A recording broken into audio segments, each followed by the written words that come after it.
예, 오늘 우리 다 같이 나눌 하나님의 말씀은 누가복음 4장 14절부터 30절까지 말씀을 오늘 함께 나누도록 하겠습니다. 누가복음 4장인데요. 오늘 14절부터 30절까지 말씀 함께 나누기 원하는데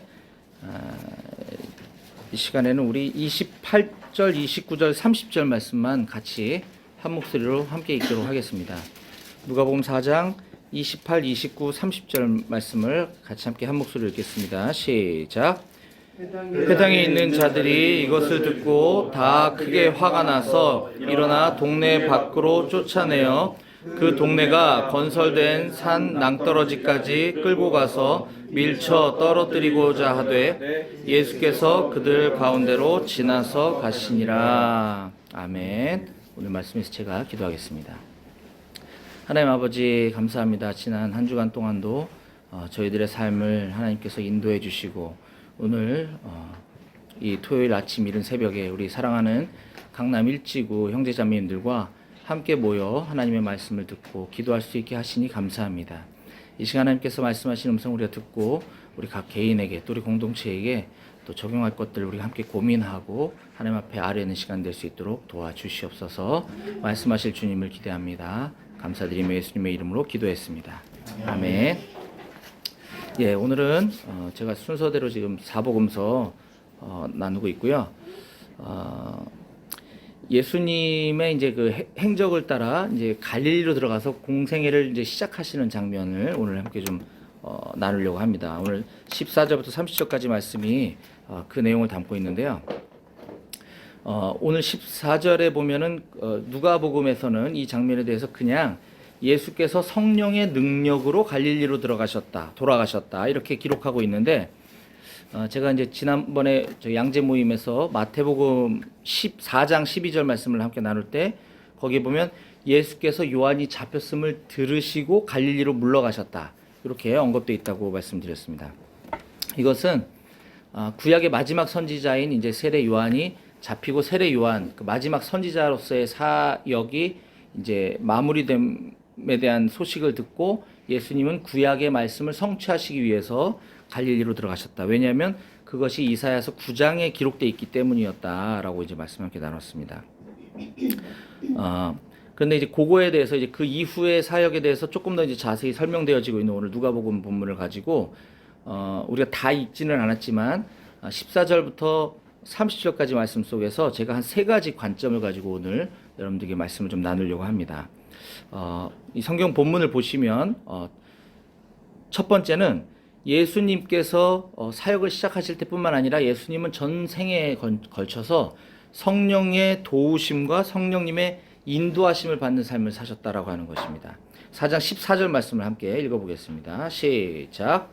예수께서 성령의 능력으로 갈릴리에 돌아가시니 그 소문이 사방에 퍼졌고, 네, 아까 마태복음 4장 12절과 연결되는 말씀이라고 볼 수 있는데요. 여기에 보면 예수께서 성령의 능력으로 갈릴리로 돌아가셨다 이렇게 기록하고 있습니다. 예수님은 아까 전 생에 걸쳐서 그러한 삶을 사셨다고 했는데 우리가 익히 잘 아는 것처럼 예수님이 태어나실 때, 예수님이 출생하실 때에도 역시 마찬가지로 성령님이 개입하시는 것을 우리가 알 수 있습니다. 누가복음 1장 35절에 보면 천사가 대답하여 이르되 성령이 내게 임하시고 지극히 높으신 이의 능력이 너를 덮으시리니 이러므로 나실 바 거룩한 이는 하나님의 아들이라 일컬어지리라 라고 기록하고 있습니다. 성령이 내게 임하시고, 그리고 이제 예수님이 어느 정도 자라서 세례를 받으실 때 역시 성령님이 개입하시는 사건들을 볼 수 있습니다. 누가복음 3장 21절인데요. 백성이 다 세례를 받을새 예수도 세례를 받으시고 기도하실 때 하늘이 열리며 성령이 비둘기 같은 형체로 그의 위에 강림하시더니, 그 이후에 오늘 본문 앞에 나와 있는 그 기록인 4장 초반부에 보면 예수님이 이제 광야에서 시험을 받으실 때 역시 성령의 충만함을 입어 또는 성령의 인도하심을 따라 성령에 이끌려서 시험 받으신다라고 우리가 알 수 있습니다. 4장 1절입니다. 예수께서 성령의 충만함을 입어 요단강에서 돌아오사 광야에서 40일 동안 성령에게 이끌리시며 마귀에게 시험을 받으시더라. 그리고 오늘 예수님의 공적 사역을 시작하심에도 마찬가지로 성령의 능력으로 시작하셨다라고 기록하고 있습니다. 이처럼 하나님이신 예수님, 하나님의 아들이신 예수님도 성령의 인도하심 따라 성령님의 어떤 충만하심 따라 전생애를 사셨다고 한다면 우리는 뭐 말할 것도 없을 것입니다. 우리도 예수님이 오늘 공생의 사역을 시작하실 때 성령의 충만함으로 성령의 능력으로 이렇게 행하셨던 것처럼 우리가 모든 사역들을 감당할 때 마땅히 성령의 인도하심 따라 해야 된다는 건 우리 너무나 익히 잘 알고 있습니다. 그럼에도 불구하고 잘 안 되는 게 또한 그런 부분인 것 같습니다. 우리가 흔히 사역을 하다 보면 번아웃 뭐 이런 말을 많이 쓰곤 하죠. 그리고 과부하. 우린 뭐 사역뿐만 아니라 삶과 이렇게 맞물려 있기 때문에 더 특히나 힘들 수 있는데, 근데 우리가 이제 하나님의 일을 감당함에 있어서 이 번아웃은 사실 그 개인의 문제일 뿐만 아니라 공동체로서도 그거는 잘못이다라고 생각하는 것입니다. 왜냐하면 우리 주변에 우리 동역자들이 또는 우리 공동체의 어떤 리더가 그런 번아웃 지경에 될 때까지 우리가 둬서는 안 된다는 거죠. 때로는 우리가 쉬게 해줄 수도 있어야 되고, 다른 사람이 그 짐을 나눠줄 수도 있어야 되고, 또는 사역을 위임할 수도 있어야 되고, 이런 것들이 우리가 성령님을 의지하지 아니하고 또는 내 힘으로 내 능력으로 그런 것들을 감당하려고 할 때 오는 어떤 증상이다라고 저는 생각을 하는 것이고요. 그렇기 때문에 우리가 함께 돌아보면서 사역들을 해나가야 된다라고 생각합니다. 근데 반면 어떤 사람은 하나님의 일을 너무 많이 감당함에도 불구하고 저러다 저 사람 쓰러지는 거 아니야? 저러다 너무 힘들 텐데 라고 함에도 불구하고 오히려 그 일들을 즐겁게 잘 감당하는 사람들을 주변에서 볼 수도 있습니다. 그때 우리는 그분을 통해서 일하시는 성령님을 볼 수 있어야 되고 우리가 그렇게 사역을 좀 감당해야 될 줄로 믿습니다. 또 오늘 본문에서 저희가 두 번째 함께 나누기 원하는 말씀은 예수님 자신이 바로 말씀의 성취이시다라고 하는 것입니다. 예수님은 말씀이 육신이 되어 오신 분이시기 때문에 구약 성경 말씀이 곧 예수님에 관한 말씀이고 신약 성경 말씀도 곧 예수님에 대한 말씀임을 우리는 깨달을 수 있습니다. 그래서 우리는 오직 신구약 성경, 하나님의 말씀인 성경 말씀을 통해서만 예수님을 발견할 수 있게 됩니다. 우리가 예수님을 사랑한다면, 우리가 예수님에 대해서 더 깊이 알아가기 원한다고 한다면 우리는 성경 말씀 가까이 하지 않을 수 없을 것 같습니다. 오늘 본문의 스토리 4장 14절부터 30절까지 말씀을 짧게 요약을 해보면 예수님께서는 갈릴리 지역으로 돌아가셨다. 거기는 특히 예수님이 어린 시절을 보냈던 곳, 고향과 같은 나사렛이 있는 지역인데 그 갈릴리 지역에 가셔서 평소에 하시던 대로 회당에 들어가서 성경을 읽어주고 또 그 성경을 풀어서 가르쳐 주시다가 그 결과 죽을 뻔했다. 뭐 이런 내용입니다. 16절부터 19절까지 말씀을 보면 예수님께서는 회당에 들어가셔서 일어선 채로 구약 성경의 이사야의 어느 부분을 읽어주셨다라고 하는 기록이 있습니다. 여기서 보면 회당이라는 이제 말이 나오는데 우리가 알긴 알지만 회당이 무엇인지에 대해서 우리가 조금 더 정리를 한번 해보고 넘어가면 이 당시 팔레스타인 지역에서는 이 회당이 종교 생활의 중심지였다라고 하는 거죠. 성전은 하나밖에 없지만 회당은 마을마다 있었는데 성전에서는 어떤 희생 제물이 드려지고 희생 제사가 드려지는 반면에 회당은 어떤 예배 중심 또는 이 성경을 읽고 가르치고 배우는 곳이었었다라고 하는 것입니다. 그래서 이 회당은 당시 한 10가정 정도가 이렇게 모여 있는 부락마다 회당이 하나씩 있었다고 하더라고요. 작년에 저희가 이제 그 터키에 갔을 때 올해 말고 이제 작년에 갔을 때 우리가 노방전도 실천 사역도 했지만 소아시아 그 사도 바울의 행적을 따라 이제 몇 군데 일부 그 터키 지역을 우리가 좀 이렇게 돌아보는 기회가 있었는데 그래서 버스로 이동을 할 일이 많았었습니다. 그래서 이렇게 다니다 보니까 정말 그 모스크가 되게 많이 보이더라고요. 시골인데도 불구하고. 그래서 이제 태일형제님한테 얘기를 듣기로는 제가 숫자는 기억 안 나지만 몇 가정이 모여 살고 있는 작은 마을마다 이 이슬람 국가에서는 저 모스크를 세우도록 이렇게 법적으로 되어 있다는 얘기를 들었습니다. 아마 이때 당시 회당도 그와 같은 비슷한 형태가 아니었을까 생각합니다. 작은 마을마다 회당이 다 있었다고 하는 것이죠. 그러다 보니 그 회당에서는 이 말씀을 전문적으로 이렇게 설교해 줄 수 있는 그 사람이 없었습니다, 당시에. 자, 그렇다면 한낱 이 나사렛 시골뜨기, 죄송한 표현입니다만 시골뜨기인 예수님이 어떻게 회당에서 말씀을 전할 수 있었을까? 이 당시 회당의 예배의 순서는 뭐 기도, 그리고 성경 봉독, 그다음에 이제 성경에 대해서 이제 가르쳐주고 해석을 해주는 이제 이런 형식을 띠게 되는데, 이때 당시 성경 봉독은 회중 가운데서 미리 지정한 몇몇 사람, 제가 본 책에서는 7명이라고 그랬는데 또 다른데 제가 더 많이 조사해보지 못해서 아무튼 몇몇 사람이 한 7명이라 치고 미리 지정된 사람이 이 회중과 함께 자리에 일어서서 성경을 강독 읽어줬다라고 합니다. 그에 따라서 오늘 본문에도 보면 예수님이 서서 성경을 읽어주는 장면이 나오죠. 16절이죠. 예수께서 그 자라신 곳 나사렛에 이르사 안식일에 늘 하시던 대로 회당에 들어가사 성경을 읽으려고 서심해. 이게 그때 당시 예배의 어떤 룰이었던 것 같습니다. 그 다음에 이제 설교가 이어지곤 했는데, 아까 말씀드렸던 것처럼 당시 설교 전문가가 그렇게 많지 않았기 때문에 회당장이 어떤 그 저명한 사람을 초청해서 그걸 이제 말하게, 설교하게 그렇게 했다고 합니다. 그리고 나서 그 다음에 질의응답이 이어지고 있었던 게 이 당시 회당의 모습인데요. 지금 누가복음 4장에 바로 그 예수님이 그 기회를 얻었던 것입니다. 왜냐하면 14절에 보면 이미 예수에 대한 소문이 그 사방에 퍼졌기 때문에 회당장은 예수를 거기서 말씀을 전할 수 있도록 할 정도의 어떤 그런 소문이 좀 형성이 되어 있었다고 하는 것이죠. 근데 그때는 아까 성경을 읽을 때는 모두가 자리에서 일어나서 성경을 읽었는데, 성경을 풀어주고 가르칠 때는 이제 자리에 앉아서 했었다고 합니다. 그게 이제 20절에 그런 표현이 있는데요. 책을 덮어 그 맡은 자에게 주시고 앉으시니 회당에 있는 자들이 다 주목하여 보더라. 이거는 예수님의 어떤 특별한 행동을 묘사한 것이 아니라 회당 예배의 모습을 지금 표현해주고 있는 겁니다. 성경을 읽을 때는 자리에서 일어나서 읽고, 그 다음에 성경을 설명해주고 풀어줄 때는 모두 자리에 앉아서 하고, 이랬던 모습이었죠. 이때 17절 말씀에 보면 이때는 성경이 두루마리로 다 되어 있었기 때문에 여긴 책이라고 표현됐지만 이제 두루마리를 이제 누군가가 이렇게 갖다 주고 펼쳐서 이제 읽을 수 있도록 도와주는 사람이 있었죠, 회당 안에는.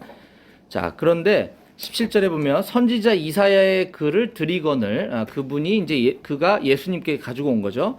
책을 펴서 이렇게 기록된 데를 찾으시니 곧 하면서 이제 18절 19절이 이사야서 61장 1절과 2절을 이제 읽어주신 장면인데요.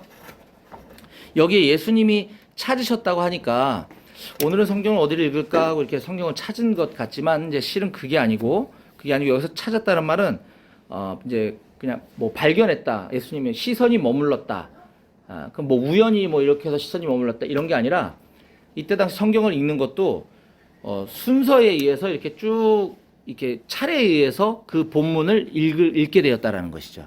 그러니까 갖다 준 그 두루마리에서 예수님의 시선이 이사야서 61장 1절 2절에 머물렀고 그 말씀을 그냥 읽어준 것입니다. 우리도 언젠가부터 이제 우리 메신저분들께서 저도 그렇지만은 어떤 본문을 설교할까 이렇게 고민하지 않고 그냥 쭉 흐름대로 순서에 따라서 이렇게 메시지를 전하곤 하는데, 순서대로 오다 본 오늘 이 본문을 통해서도 하나님께서는 우리 각 사람에게 하시고자 하시는 말씀이 분명히 있는 줄로 믿습니다. 우리 하고 있는 큐티도 우리가 어떤 큐티를 하려고 하는 것이 아니라 그냥 쭉 에베소 순서에 따라서 오다 보면 오늘 본문을 통해서 하나님이 나에게 무슨 말씀하시는지 듣는 것이잖아요. 마찬가지인 거죠. 이때도 예수님은 의도적으로 이 말씀을 읽으시고 가르쳐 주려고 했던 것이 아닌데 마침 그때 이사야 61장 말씀이 이제 예수님 앞에 오게 된 것이죠. 올해 2019년을 마무리하면서 제가 올 한 해 이제 저를 이렇게 쭉 돌아봤을 때 아직 뭐 OAT 평가까지는 자세히는 안 해봤습니다만 제가 좀 아쉬움이 하나 남는 게 있는데 좀 뭐 핑계 같지만 이제 모임에 메시지 사역도 많아지고 제가 주일 설교 준비를 또 매주 하고 이러다 보니까 제가 성경 읽는 것을 여느 때보다 많이 못했더라고요. 부끄럽게도 올해 성경을 일독을 채 못했습니다 제가. 네.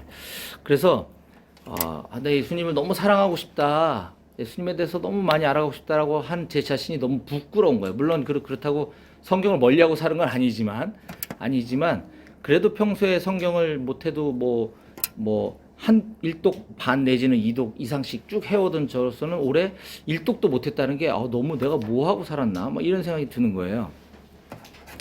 언젠가 이제 그런 이야기를 들었는지 어디서 봤는지 했던 게 기억이 납니다. 다 그런 건 아니겠지만 이제 신학생들에게 목회자가 되고 나면 성경 읽을 시간이 없으니까 신학생 시절에 성경을 많이 읽어야 된다, 이런 얘기를 들었을 때 말도 안 된다라고 생각을 했는데 그게 어떤 느낌인지 조금 알 것 같습니다. 목사님들이 성경을 안 읽는다는 얘기가 아니겠죠. 물론 설교 준비가 그만큼 많고 이러다 보면 이제 그럴 시간이 부족하다라는 게 이제 조금 올해 좀 느껴지고 제가 경험해서 좀 많이 후회가 남는 한 해였는데, 그래서 저는 이제 내년에 이제 제가 다시 이제 새롭게 결단한 건 제가 이 푸켓 성경을 이제 갖고 다니면서 짬짬이 성경을 계속 가까이 해야 되겠다는 생각을 하게 됐습니다. 지금은 이제 집에 돌아왔을 때 저녁에 이제 메시지 준비하고 성경 공부 준비하고 이런 거 하다가 이제 또 성경 진도대로 통독을 이렇게 하다 보니까 이 분량이 되게 좀 작고, 또 거기까지 못 나가고 그냥 메시지 준비하고 성경 공부 인도 준비하다가 그냥 하루를 마감하는 일이 잦다 보니까 이 성경 읽을 시간들이 많이 부족했는데, 제가 예전에 이제 이 성경책이 제가 대리운전하던 시절부터 이제 갖고 다니던 성경책입니다. 그래서 이제 오더라는 말이 어떤 말인지 모르겠네. 영어구나, 영어. 오더를 받고 고객님을 모셔다 드리고 거기서 이제 다시 번화가로 이렇게 빠져나올 때 지하철을 타고 나오거나 버스를 타고 나올 때마다 이렇게 짬짬이 읽고 또 운전하고 또 오더 기다리는 동안 또 성경 읽고 막 이렇게 했던 그 시절에 그래도 성경을 한 해에 2번, 3번씩 보고 막 그랬었던 것 같아요. 근데 하물며 지금 이렇게 편한데 일독도 못하고 있다라는 게 너무 속이 상하더라고요. 그래서 말씀을 늘 가까이 하면서 짬짬이 성경 가까이 하고 또 집에 가서는 또 하던 진도대로 해서 이렇게 좀 성경을 내년도에는 좀 많이 봐야 되겠다. 왜냐하면 그래야지만 우리는 예수님을 알 수 있기 때문에, 예수님을 알아야지만 예수님을 사랑할 수 있기 때문이다라는 것이죠. 오늘 본문의 말씀이신 예수님에 대해서 이제 예수님이 그 성경을 풀어주는 것이 결국 이사야서 말씀을 읽어주시고 그게 오늘 너희 귀에 응하였다, 그것이 너희들에게 오늘 이루어졌다라고 하는 말씀이 성취되신 분이 바로 예수님이다라는 그 예수님의 가르침에 대해서 제가 이 말씀에 대한 얘기를 좀 나눴고요. 또 오늘 본문에서 우리가 좀 눈여겨보기 원하는 부분은 세 번째는 예수님이 처음에 고향인 갈릴리 지역으로 오셨을 때 그때 회당에서 말씀을 전해 주실 때 사람들에게 칭송을 받았다라고 14, 15절에 기록이 되어 있습니다. 그런데 얼마 지나지 않아 똑같은 그들로 인해서 예수님은 배척을 당하고 핍박을 당하고 심지어는 목숨을 잃을 뻔하게 되었다라고 하는 사실을 우리가 좀 주목해 볼 필요가 있습니다. 14절 15절을 제가 읽어볼게요. 예수께서 성령의 능력으로 갈릴리에 돌아가시니 그 소문이 사방에 퍼졌고 친히 그 여러 회당에서 가르치심에 뭇사람에게 칭송을 받으시더라. 예수님이 이렇게 뭇사람들에게, 여러 사람들에게 칭송을 받으시면서 이 회당 사역을 멋지게 시작을 하셨습니다. 처음에. 근데 이사야서 61장 1절 2절 본문을 말씀을 가지고 전하시고 그게 바로 나야, 그게 오늘 이루어졌어, 이렇게 설교하시자 이 회중들이 심경이 이제 변화되기 시작합니다. 21절이요. 이 예수께서 그들에게 말씀하시되 이 글이 오늘 너희 귀에 응하였느니라 하시니 그들이 다 그를 증언하고 그 입으로 나오는 바 은혜로운 말을 놀랍게 여겨 이르되 이 사람이 요셉의 아들이 아니냐. 예. 여기서 이제 그들의 이 관점이 전환이 되는 게 시작하는 거죠. 은혜로운 말을 놀랍게 여겼는데 이 사람이 요셉의 아들 아니냐. 처음에는 예수님의 가르침을 듣고 막 칭송을 하고, 와, 저번에 메시지는 정말 대단하다, 놀랍다, 은혜롭다 막 하더니, 근데 아무리 그래봤자 저 사람은 요셉이라는 목수의 아들 아니야, 이렇게 지금 얘기하고 있는 거거든요. 약간 좀 빈정되기 시작하는 거죠. 그러면서 그러다가 이제 예수님이 그 뒤쪽에 보면 이제 구약의 엘리야와 엘리사 선지자를 예로 들면서 당시 선민이라고 하는 그 이스라엘 지역에 가뭄이 들고 많은 사람들이 어려웠지만, 엘리야 선지자는 그 흉년의 때에 너희 선민이라고 얘기하는 이스라엘 사람들이 아니라 그 이방 지역인 시돈 땅 안에 사렙다라고 하는 고을에 있는 한 과부를 찾아가서 그 사람을 도왔어 라고 그 열왕기상의 말씀을 설명해 주고 계시거든요. 그리고 또 하나, 엘리사도 마찬가지로 이스라엘 땅에 수많은 나병 환자가 있었는데, 엘리사 선지자는, 하나님은 엘리사 선지자를 통해서 그 너희들이 하나님의 백성이라고 하는 이스라엘 땅에 있는 문둥병자를 고쳐준 게 아니라, 마찬가지로 이방 지역인 수리아 지역의 나아만이라고 하는 그 한 사람에게 보내져서 그 사람에게 하나님의 은혜와 긍휼이 전해지게 하셨어 라고 하는 말씀을 예수님이 하시자 그들은 격분을 하게 되는 것입니다. 그 장면이 지금 쭉 설명되어져 있는 거거든요. 그렇게 거기까지 이제 엘리야 선지자와 엘리사 선지자의 그 기록된 구약 성경의 말씀을 하나님의 그 특별한 은혜와 긍휼은 너희들에게도 있지만 그것뿐만 아니라 이방 땅에로도 하나님은 그 일을 행하기를 원하셔라는 말을 하시자 28절에 그때 이제 비로소 이들이 그걸 듣고 크게 화가 났다. 그래서 29절에 일어나서 동네 밖으로 그를 쫓아내서 산 낭떠러지까지 예수님을 끌고 가고 거기서 밀쳐 떨어뜨리려고 했다라는 거죠. 그 앞부분에 예수님의 그 가르침이 왜 그토록 이들을 화나게 했는가에 대한 부분을 제가 조금 부연 설명을 해드렸던 것입니다. 이것은 마치 예수님이 그 이후에 예루살렘 성에 입성하실 때 호산나 호산나 다윗의 자손이여 막 이러면서 예수님을 열광하고 환영했던 그 군중들이 얼마 지나지 않자 저를 십자가에 못 박으소서라고 외쳤던 장면과 굉장히 유사한 장면이죠.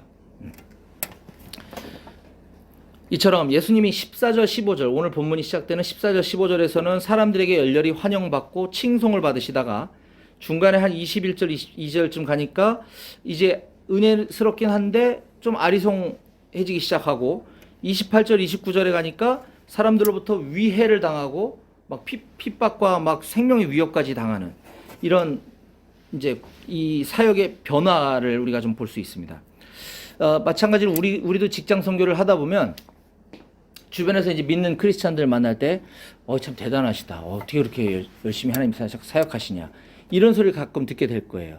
근데 그러다가 어느 때가 되면 그들이 오히려 우리를 조롱하기도 하고 그들이 우리를 더 곤경에 빠뜨리게 하는 일도 이미 겪으신 분들도 계시고 그런 일이 우리에게 올 수도 있다라고 하는 사실 우리가 좀 기억했으면 좋겠어요. 그래서 우리가 사역을 할 때 주변 사람들이 우리를 좋게 평가해 주든 아니면 우리를 나쁘게 평가해 주든 그런 것에 연연해하지 않고 예수님을 본받아 우리가 시종일관 똑같이 일희일비하지 않고 사역을 감당하는 우리 모두가 좀 되었으면 좋겠습니다.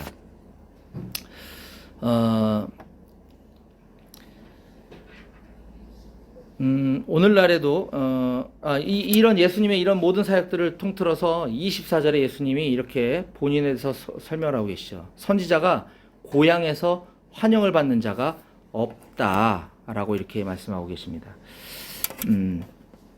오늘날에도 이제 많은 공동체들이 아마 그런 일을 경험하신 분도 계실 수도 있는데 어려서부터 쭉 다녔던 교회에서 은혜 받고 자라면서 어느 순간 신학교를 가겠다고 하면 목사님들이 이제 여러 가지 이유로 만류하는 경우가 많습니다. 근데 그 중에 중소형 교회인 경우에는 특히 어려서부터 자란 사람이 신학 공부하고 와서 이제 전도사 목사가 될 때 그 교회에서는 뻔히 그걸 보고 자랐기 때문에 그 교회에서 사역하게 하시지를 않거든요. 통상. 그러다 보니까 사역지를 이제 딴 데로 떠나가게 되죠. 그러니까 그게 안타까워서, 그게 아쉬워서 신학을 못하게 하시는 경우가 많다고 제가 들었습니다. 아이러니한 얘기죠. 근데 반면 우리 BB 공동체에서는 이제 뭐 부끄러운 얘기지만 이제 우리가 다 아는 얘기니까 제가 2008년에 BTC 훈련을 받고 와서 이제 모임을 떠났다가 2010년도에 돌아와서 그때부터 이제 BTC2 받고 3 받고 맨투맨 사역하고 맨투맨하고 월요 순장하고 제가 2010년도부터 이제 모임 부대표로 섬기면서 굉장히 제가 좀 뭐랄까 심적으로 부담이 되게 많았습니다. 왜냐면 여기 선배 수녀님들이 되게 많은데, 근데 그럼에도 불구하고 저의 그런 연약한 어리석은 부분들을 다 보셨던 분들이 그 리더십을 인정해주고 함께 도와서 이 사역을 감당해 주시는 게 너무너무 귀하고 은혜스러웠어요. 저는 지금도 마찬가지입니다. 이건 뭐 잘났다고 모임 떠났던 자식을 왜 모임에 받아주는 것도 굉장한데 그걸 또 이렇게 세워주는 공동체. 저는 그래서 우리 비유 공동체가 너무 귀하다라는 생각을 갖게 됩니다. 때로는 이제 내 순원이지만 나보다 더 성장, 뭐 이 성장의 기준은 여러 가지가 있겠습니다만 그런다고 할 때 하나님의 일에 더 크게 쓰임 받는다고 할 때 그거에 대해서 시기하거나 질투하지 않고 잘 세워주고 잘 도와주는 우리 이 BBB의 이 아름다운 이 성경적인 공동체의 모습이 앞으로도 잘 유지될 수 있기를 간절히 원합니다. 오늘 말씀 제가 좀 정리하겠습니다. 오늘 제가 세 가지 관점에 대해서 누가복음 4장 14절부터 30절 말씀을 나눴는데요. 첫 번째는 예수님의 삶 전체가 성령의 인도하심을 받는 삶이었다라는 말씀 나눴습니다. 하나님이신 예수님도 그런 삶을 사셨거늘 하물며 우리도 마땅히 그래야 되겠다라는 말씀을 나눴고요. 두 번째는 예수님은 말씀 그 자체이시기 때문에 우리가 예수님을 알아가기 위해서는 하나님의 말씀을 가까이 할 수밖에 없다. 그래서 저는 제 얘기를 드렸습니다만 우리 각자 올 한 해 말씀과 함께하는 삶이 어떠셨는지 스스로 돌아보고 내년도 계획을 잘 세우셔서 우리가 하나님 나라 갈 때까지 이전보다 더 하나님의 말씀을 가까이 하고 많이 섭취하는 우리 모두가 되었으면 좋겠습니다. 그리고 세 번째는 예수님 친히 그런 본을 보이셨던 것처럼 처음에는 사람들의 지지를 얻고 처음에는 사람들의 칭송을 받다가 결국은 사람들로 인해 핍박을 당하고 그럼에도 불구하고 그 주어진 사명을 감당하셨던 것처럼 직장 선교사로서 우리들에게도 이와 같은 일은 이미 현재 진행 중인 분도 계시고 앞으로 일어날 수도 있겠지만 우리가 그런 것에 대해서 미리 말씀을 통해서 깨달았다고 한다면 잘 인내로 감당하고 우리가 시종일관 똑같이 하나님의 일에 더욱더 정진하는 우리 모두가 되었으면 좋겠다라고 말씀을 나눴습니다. 이 시간 우리가 함께 나눈 이 말씀을 가지고 하나님께서 각자 우리에게 말씀하시고 계시는 것을 듣는 시간 가졌으면 좋겠습니다. 오늘 이 말씀을 듣는 가운데 하나님께서 나에게 깨닫게 해주신 부분이 있거나 또는 내가 깨달아진 부분이 있다면 그 부분을 놓고 하나님의 인도하심을 구하셨으면 좋겠습니다. 그리고 그 깨달은 말씀을 가지고 내가 주님께 고백하고 아뢰는 시간을 좀 갖도록 하겠습니다. 오늘 말씀을 가지고 함께 기도하시겠습니다.